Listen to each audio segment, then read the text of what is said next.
The Oasis were dead, and how would the Gallagher brothers respond? Well, Liam Gallagher came out first on 28th of February 2011 with his new band Beady Eye with the album Different Gear Still Speeding. Now, this wasn't really a new band, it was basically Oasis without Noel Gallagher. It was still Liam Gallagher, Jem Archer, Andy Bell. They added a drummer, Chris Sharrock. It's basically Oasis without Noel. And Beady Eye kind of looked at as a bit of a failure. They kind of looked at as, you know, they weren't as successful as Oasis, they weren't as critically acclaimed as Oasis, you know, they didn't sell as well as Oasis, so everything about it seemed like a, you know, paled in comparison to Oasis. It disappointed. I'm not the greatest fan of Beady Eye, but I do think this album, Different Gear Still Speeding, is an underrated album. So Different Gear Still Speeding starts out with 4-letter word. Now, I'm a big fan of pretty much everything on this album, but 4-letter word I actually think is terrible. I genuinely do. I think it's bland, boring. It sounds like an attempt at an Oasis stadium rocker. Liam sounds bored on it. I don't like anything about this track. I think the melody is really boring. The chorus is really boring and lazy. And it's lazily written, and it's a terrible introduction to the album. I think it's a terrible single. Compared to everything else on this album, I just don't know what they were thinking on this, but I don't like it. It's trying to have personality and swagger that just doesn't have it. It doesn't feel genuine, doesn't captivate me, so I'm not a fan of 4-letter word. So the next track is Millionaire, and that's where the album really starts to pick up. I love this. It's a breezy, fun, acoustic, twangy tune. I really enjoy it. Really interesting lyrics on this, really interesting line. Love me like a millionaire. I think that's an interesting line. Don't really know what he means by it, but it's a good line, love me like a millionaire. It's just a fun, jovial track, and I think Liam does a good vocal performance on this. And it's a real kind of step up from the start of the album where he sounds bored. Beatles and Stones is the next track, and yes, Liam Gallagher compares himself to the Beatles and the Stones on this track and says he will stand the test of time just like them. And you know what? I actually put the Gallagher brothers up there. I put them up there with the Beatles and Stones. Come at me, bro. Ironically, the most Stones sounding track on the album is the one named after them. Really, really Stones sounding track on this, but it's fun, little rock number. I like how it's Liam's swagger coming back, Liam's arrogance and bravado.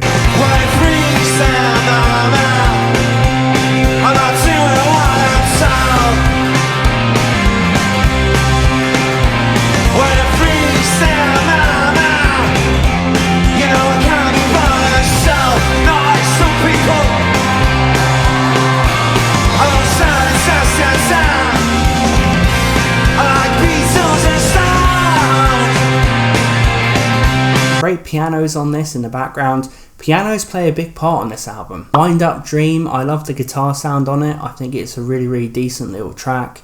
Nothing amazing, but it's catchy, it's fun, and it's, you know, Beady Eye showing that they were experimenting with these different types of guitar sounds than Oasis. Oasis was very kind of stompy, whereas this was kind of more relaxing and more laid back, but still rocky. You could hear the guitars actually, you know, twang and make the little noises that maybe they were drowned out in Oasis. So I like that, and Wind Up Dream's a good example of that. Bring the Light sees the return of the pianos in a big way. The pianos really set the speed of this song, which I absolutely love. You know, it's a really, really fast-paced, catchy song, and it, you know, it's got excitement to it, and it sounds like it's about hitting the town with this girl or guy that you're interested in and you want to have a big fun night out with. Really gets your heart pounding, this song, and you know, really takes you back. It's very retro. For Anyone is a very romantic sounding song. I get the image in my head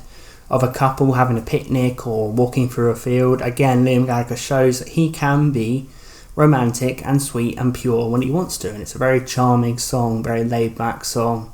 The music really feels like it's carrying you away, you know, and it's very, very pouring his heart out. Liam Gallagher, very honest track. Kill for a Dream is the next track, and it has the best lyric on the album. Anyone who thinks that Liam Gallagher can't write lyrics, absolutely love this lyric. Life's too short not to forgive, you can carry regrets but they won't let you live. I love that line, wonderful line. And this song for me is really about looking back on your life and looking back on any mistakes you've made and questioning and wanting to move forward. There's also a line, you're giving it another try, staring at a deep blue sky, and you say to the driver, just drive, because you never felt more alive. I feel like it's a song about leaving behind bad feelings, or leaving behind any mistakes you've made and looking forward. But it's melancholy as well. It's assessing your life, I think, like. And I think that's a very reflective track for Liam Gallagher. And his vocal on it is amazing, it really is. Standing on the Edge of the Noise, great title for a song, great line in the song. Has a similar vibe to Four Letter Word, but it's actually Four Letter Word done well. I love this. Liam Gallagher has a big echo effect added to his vocals, which makes him feel so epic and rocky, and there's a real vibe and mood on this track. It feels like it's going to burst out of the speakers. It's a fantastic stadium rock song. I feel like this is up there with some of Oasis' anthems. You can really see a crowd going crazy for this, and the chorus is so well written where it just gives Liam that opportunity to come in and just take your ears by storm.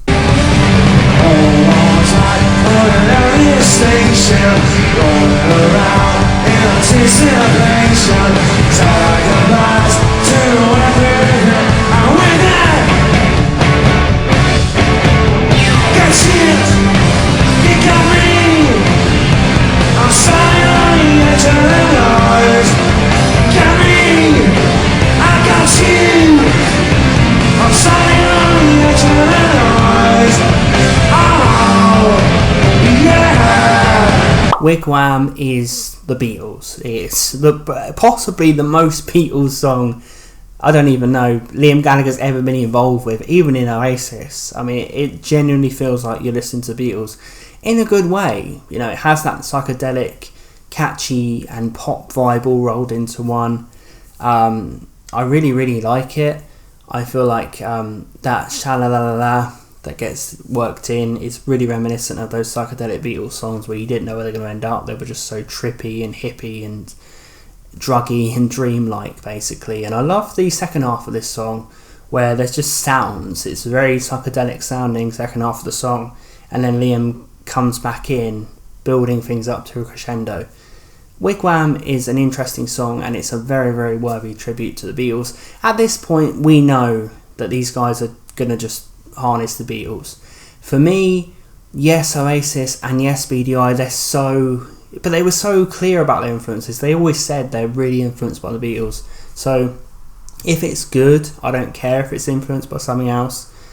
I think Oasis and Beady Eye less than Oasis. I think the flaw of Beady Eye is that they never created their own kind of they really were like a retro band, whereas Oasis, there was always their own sound on top of the retro.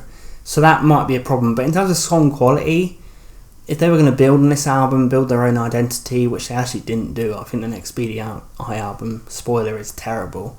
But they could have built on this, and it doesn't annoy me that it's a blatant tribute, because it's a good song. Three Ring Circus is the next track, and I think it's the most catchy song on the album. I think it's the most earwormy song on the album. I actually would have picked this probably as the first single. I think it's a great depiction of Beady Eye. I think it has some great guitar licks on it. But this is the ultimate example of an earwormy chorus. It is the best chorus on the album because the chorus goes round and round. Three ring circus going around. This three ring circus going around. Like, they've actually structured it to go round and round. It feels like it's a circular spinning round chorus.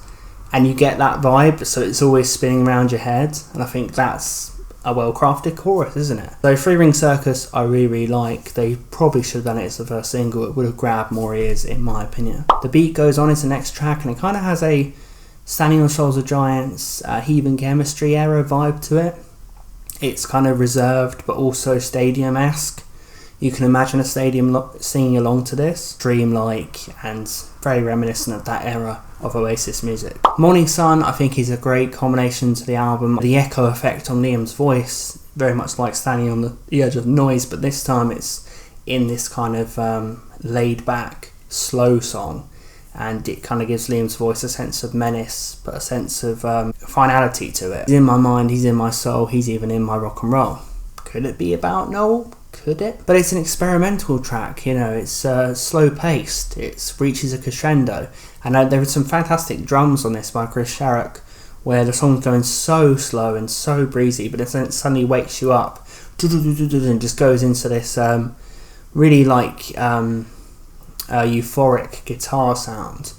You know, so it's a really hippie, you know, fun song, but it does have a kind of darker, menacing vibe to it. It's almost like they're on a trip looking at the morning sun, I guess.